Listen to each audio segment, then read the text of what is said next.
एक देहाती सहाबी हुजूर की बारगाह में बैठे थे तो नबी करीम अलैहिस्सलाम ने उस मौका पर फरमाया कि कुछ लोग अल्लाह की बारगाह में जन्नत में जाके भी अर्ज करेंगे मालिक वो खेती बाड़ी की इजाजत मिल जाए।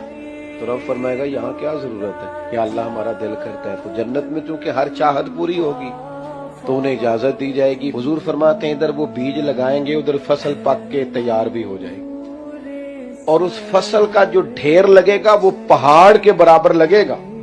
तो वो देहाती सहाबी पता हुजूर से क्या कहने लगे या रसूलल्लाह ये कुरैशियों या अंसारियों में ऐसे लोग होंगे, वो ही हैं ज्यादा खेती बाड़ी के शौकीन, हम तो नहीं होंगे।